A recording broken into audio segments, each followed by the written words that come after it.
Wow, I've been watching some of the spoiler reviews and non-spoiler reviews. I'll give you my reasonings for why I will not watch Captain Marvel at the end of this video. But I will say, without spoiling too much, I'll give you two or three proper nouns. One of them is Avengers, one of them is Skrulls, and I think that's it. I think those are the only two proper nouns you worry about. I will make one prediction. I predict that in about a year, the Thursday night slot for TV shows will be the death slot.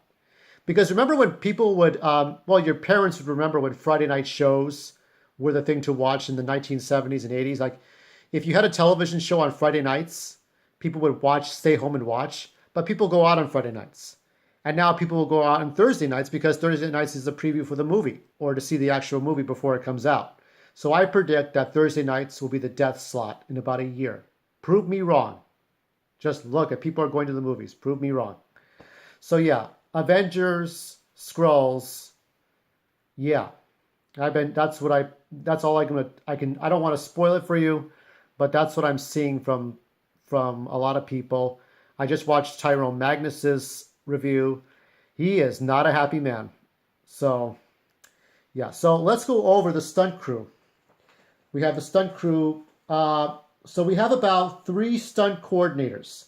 Hank Amos, depending on first unit, second unit, third unit, and area location. So we have Hank Amos, Monique Ganderton, James M. Churchman, and all of the I'm going to put 5 links in the description. So you'll have the IMDb crew. You'll have I already covered what kind of stunts you're going to see in the movie based on the first trailer. So I'm going to put the stunt preview for Captain Marvel. I already did that. So what I'm doing right now is just going over the crew and then giving my final thoughts on the movie. So that's going to be in the description. I will also have Renae Moneymaker and Heidi Moneymaker and Hank Amos' stunt reels in the description. And let me see what else. Oh, the Wired video with Brie Larson. Now, Brie Larson, I give that video a 1 out of 10. The only reason I don't give it a 0 is because Brie Larson mentions the Moneymaker sisters, so she gets a 1 point. She gets one answer right because that video is cringeworthy. Anyway, so Hank Amos, Monique Ganderton, and James M. Churchman are the stunt coordinators. Assistant coordinator and fight coordinator is Walter Garcia. We have stunt doubles. Let me go ahead and list them all to you. The stunt doubles for Brie Larson are 2, Joanna Bennett and Renae Moneymaker. Then for Anna Ayora's stunt double is Hannah Betts. Temte. I'm trying to remember the name. The character's name is Temte. As I'm looking at this, Temte. I think it's Renae Temte. If I get that wrong, oops. Joe Bucaro III and Somi Surowiec, Surowiec. Annette Bening stunt double is Elizabeth P. Carpenter and Ingrid Klenning. Jude Law's utility stuntman and stunt double is Colin Fallenweider, Weider, Fallenweider. Ben Mendelsohn, who is supposed to be the saving grace of this movie, his stunt double is Kieran Gallagher, and I do believe I think some people know he's a Skrull. And also, let's see, Khaled Gaji is the stunt double for. So Gaji is Khalid, first name, last name is Ghaji for Digimon Hansao, also like Digimon, Jimon Hansao, and also Eric Watson is the stunt double for Jimon. The Chukwumodu stunt double is Charles Ingram. Heidi Moneymaker is the stunt double for Marilyn Brett. Vinnie O'Brien is the stunt double for Clark Gregg or Agent Coulson. Young Carol McKenna Grace, her stunt double is Kara Peterson. Keisha Tucker is the stunt double for Lashana Lynch. And let me see. C.J. Stewart is Samuel L. Jackson's. Now, there was a driving scene, I think I pointed out in my previews for this movie. There was a driving stunt scene, and that would probably be Samuel L. Jackson. And I think it might have been Renae Moneymaker in the, in the train scene where she's kicking the old grandma, but it's really a scroll. So she's kicking her ass. I think that's Renae Moneymaker in the train. So C.J. Stewart is the stunt double for Samuel L. Charles Schultz, not to be confused, but that Snoopy, the Snoopy guy, the Peanuts, Schults. Charles Schultz is the, I forget what it's called. It's like a crank. You know those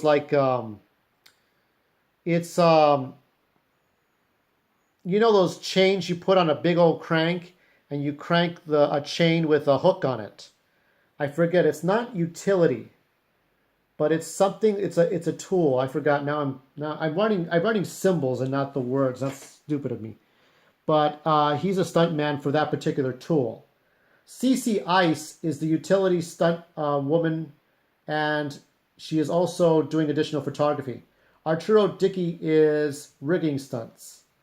Mike M-Y-K-E Schwartz is the motorcycle stunt. So the motorcycle stunt that you saw in my previous video, where it's supposed to be Brie Larson on a motorcycle, I do think that is Mike Schwartz. Might be somebody else, but I think it's Mike. If it's a male doubling for a female, it doesn't take much. Wearing a puffy jacket, you put a male in. You can virtue signal or hate that if you're an SJW, but I don't really care.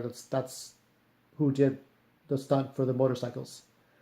So that's all. Well, there's 109 stunt people total. I just named the most important people in there. It's the winch. Charles Schultz is the winch supervisor. So he's the coordinator for, that's what it's called, the winch, that thing. So let me give my final thoughts. So a lot of people are hating this movie. Why will I not go see this movie? Despite all the hard work the stunt people have put into it. When I was 22 years old, I collected Ultimate Spider-Man. I didn't care for Marvel Comics outside of maybe Venom and Carnage and some of the holographic gimmicky covers. Because comic books had hologram covers and foil covers and stuff like that. Gimmicks. Lenticular covers. And I was into that kind of gimmick. I was an immature kid, 14, 15. But it wasn't until I was over 22 years old that I was interested in Ultimate Spider-Man, the Ultimate Universe. This was a condensed version of the Marvel Universe, a reboot of sorts. So you had Ultimate Spider-Man and you followed his exploits. Then in late 2000, you followed the Ultimate X-Men. Then I think in 2001 or 2000, somewhere a couple of years later, you followed the Ultimates, which are the Avengers, the counterparts in the Ultimate Universe. It's the Ultimates. Then in 2004, I think, was the Ultimate Fantastic Four. Then they made Daredevil Elektra, which was more of a love story than a true representation of the characters like you would see in previous books of Daredevil and Elektra. It was about two people going to college. It was, wasn't great, but it wasn't bad. I liked the love story in that.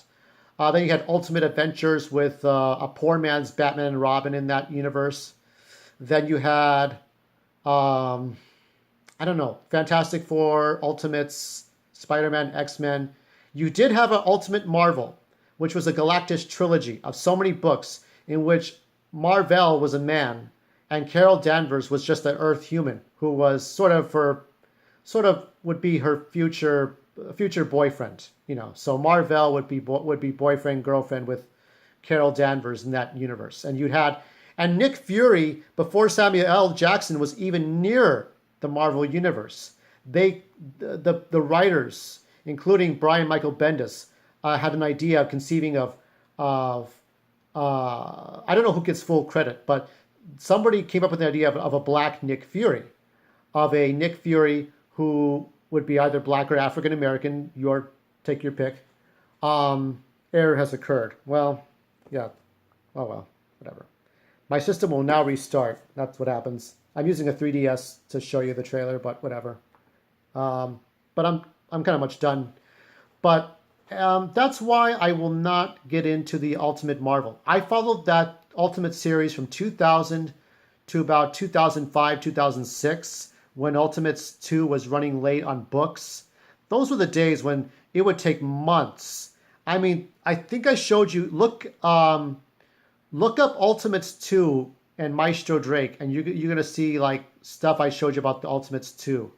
That was the last time I cared about the Ultimate Universe. That 13-page widespread cover of the Ultimates taking down Loki's minions. It was a fantastic cover, beautiful cover. I've never seen anything like it. It was like a long, the most panoramic poster to end the Ultimates 2. And I didn't get Ultimates 3 with Jeff Loeb. I ignored it. I should have bought the first appearance of Miles Morales, but I just, after the death of Spider-Man in that universe. And I have the original Civil War with Mark Miller as the writer, and the Earth X trilogy, and some of the alternate futures. And also I have 1602, which I'm rereading right now. So between 1602, X-Men Noir, Spider-Man Noir, and all the other stuff I just listed, I was kind of marveled out. It didn't matter to me what Disney was doing or not. I just didn't care to go back into that universe because I felt like I lived it already in the books, in the comic books. So what was one more universe going to add? What was it going to do? You were going to have actors with limited time and money to present to you their story. And I felt that this was only for people who had never touched a Marvel comic book in their entire life. Or if they had touched it, maybe it was the 90s. So, you know, back then when I was growing up, the only Marvel movies you had were Howard the Duck and then Captain America from 1992. I still remember Red Skull saying, "I must destroy Captain America." And then the Fantastic Four movie that never got released, and Power Pack by Roger Corman. And that was before Blade. And Blade, to me, was like the first serious Marvel movie. Then came the X-Men. And when the X-Men came out in 2000, that was the beginning of serious comic book movies in a long time, after Star Wars and Superman. So I had my fill by the time Iron Man came out, the original Iron Man movie. But I thought all the actors were very good. Now, Tyrone Magnus will tell you that, yeah, this was the worst Marvel movie. And the Russo brothers are pretty good at, you know, and other directors would be better off doing this kind of stuff instead of Kevin Feige. I tend to agree if what is going to happen in Endgame, what is rumored to happen, can undo everything. When I wrote a fan fiction about Spider-Man, it was called Spider-Man and the Guardians of the Future. I think it was called The Guardians of the Future. I think that's what it was called.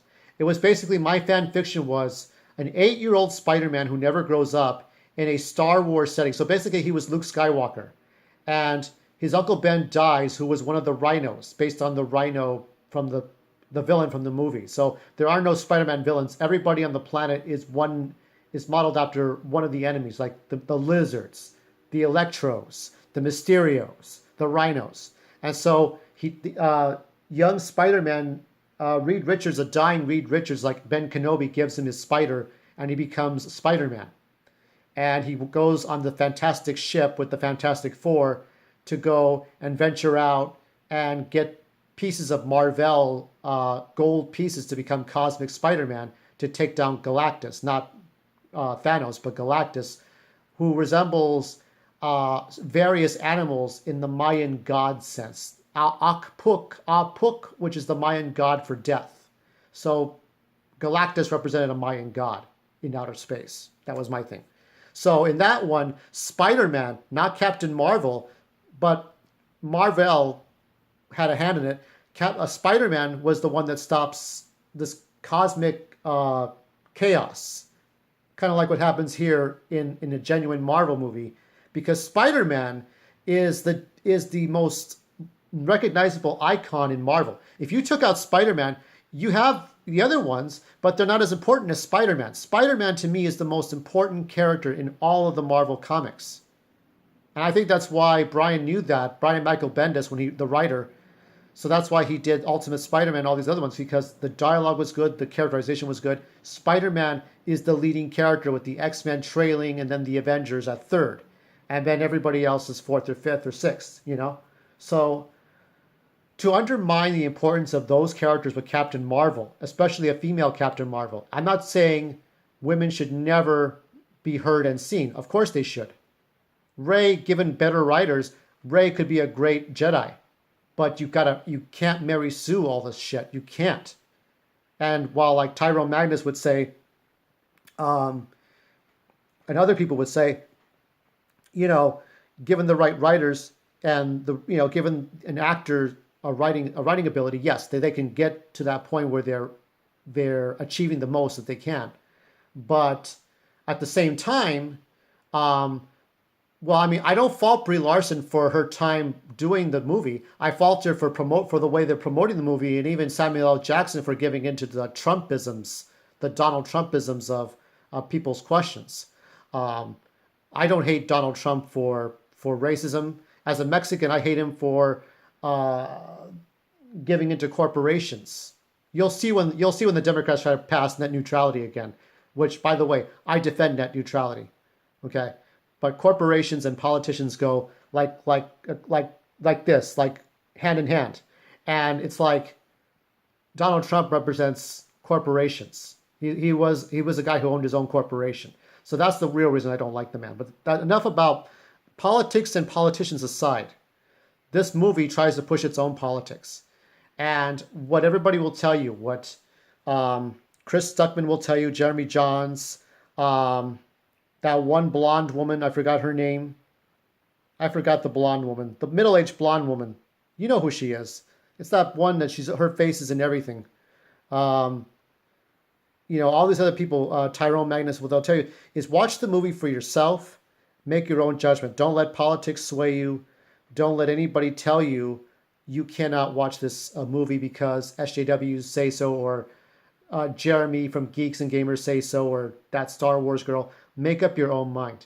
I made a joke saying if Andre Blacknerd narrated the whole movie, what is it? Noble warrior heroes. If he did that like funny stuff the whole way through the movie, we could watch the movie. And remember, it's not Goose's fault the movie sucked. I like Goose. Goose is the only winner in this whole movie. Goose will get his own movie. It'll probably be the remake of Thomasina, since Disney's running out of things to redo. But that's all I got to say about it. Watch the movie for yourself or don't. But I think it's going to turn out to be the Last Jedi of Marvel movies. And I went to see that damn piece of shit. And I enjoyed the only reason I enjoyed the first 5 minutes of it was because I watched it in 4D where the chair would move around and all this shit, and it was in 3D and 4D, and you were flying around spaceships like an arcade game and stuff. That was the only reason I liked the first 5 minutes of The Last Jedi. Most of it was shit. I even forgot the ironing board joke, spaceship joke. Anyway, but Ben Mendelsohn and the cat seem to be the best parts of the movie. So before I go, I forgot to show my update on the Gotham City puzzle. This is what you should be doing instead. Most people would say you'd rather be better off watching Alita or Wonder Woman, or maybe Elizabeth starring, God, what is it? What is that movie? What's her name? Kate Blanchett. Yeah. I think I have Elizabeth. Somewhere I have Elizabeth starring Kate Blanchett. Anyway. Much better movie. Or watch Nikita with Maggie Q. I like that part where Maggie Q, as Nikita, she screams at, the older woman. The middle-aged woman with the blue eyes. And she's screaming at her as she's pulling the chains down. That was so Wonder Woman-ish. She did the voice of Wonder Woman in Young Justice. Anyway. So, this is what I have so far. And there's the tri-corner. This is all this stuff. I heard somebody say DC Comics officially released the map of Gotham City recently so that people would so that the makers of the Jigsaw puzzle, the 4D puzzle, would have this out. But I distinctly remembered I showed you No Man's Land a few weeks back, of the 20th anniversary of that story. And I distinctly remember the map of Gotham City being almost exactly like this, like 99% like this. You have all the labels here. So I do remember that official map came out 20 years before this. So I don't think it was recently. But maybe it's just just as well. Maybe they gave permission. I don't know. But that's it. This is the map of Gotham City. Next comes the islands and then the buildings. And then I'm going to put some of my own little Batman figurines in there to make it even better. And some of the Monopoly buildings. But anyway, that's it for now. Make your own judgment or not. Or go read some Ultimate Marvel comics. Go back and watch Wonder Woman. Go back and watch Justice League. Hell, go back and watch Jennifer Garner as Elektra. What do I care? I mean, she was the first Marvel female to get her own movie anyway. So at least, I mean, that movie wasn't very good, but at least it's far better than Captain Marvel. Anyway, cheers. And remember, there are all kinds of stunt people in all kinds of movies. Honor and respect your stunt doubles. And when you see a movie, however good or bad, do a double take. Peace out.